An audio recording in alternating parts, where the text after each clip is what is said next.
All right, a very brief update. I've got a whole bunch of cool stuff which has recently arrived.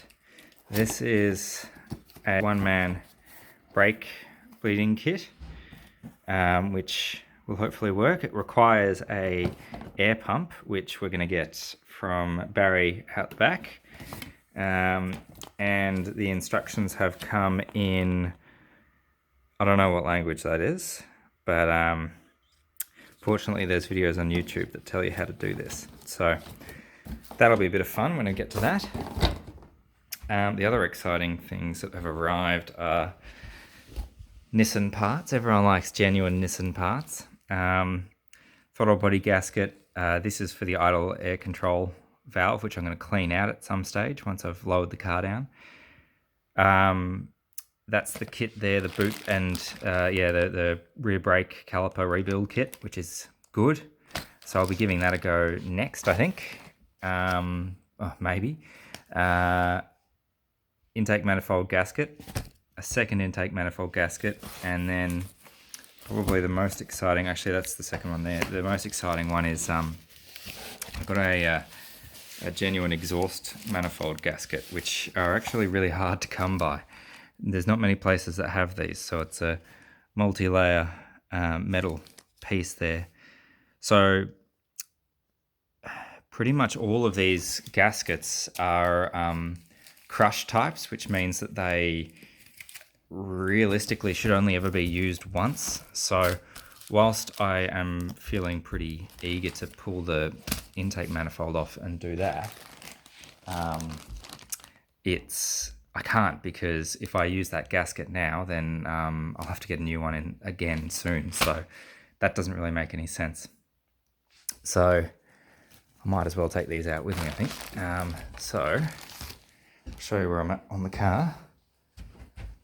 Currently taking a break from doing the end links, which is Elise. Hello, Elise. It's cold today. It's very cold today. Oh, and it's raining again. Your gumboots? No, sorry, darling. All right.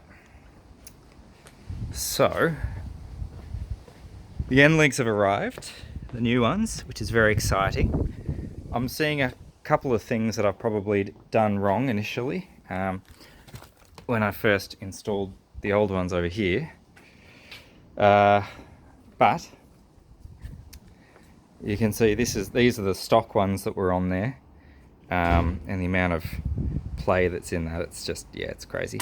So they're probably the originals. So what I've done is I've re-greased the well, these had to come off and they've gone back on. The caster arms there, I've re-greased those bushes. I honestly don't think I put hardly enough on those the first time around. Which, in fact, I'm certain I didn't, because I couldn't really move the bar all that much when I was positioning the end links last time. So, you know, multiple problems the first time I put them in. But you can see here, I've installed the bottom. I've installed the bottom part, and then the top part here is. There shouldn't be any load on that. I will. Hang on. I'll have to lengthen that one a little bit. There we go. There shouldn't really be. This should just slide in. So there we go. So that kind of, yeah, there you go. Just basically slides in there, just like that. I'll position that a little bit more, but I've tightened the nuts down the bottom here. So the bottom is tightened, the top is loose. What I have to do now is not lock this bottom nut yet. Position this so that it can easily slide in, just like it sort of did. I'll play with this a little bit more.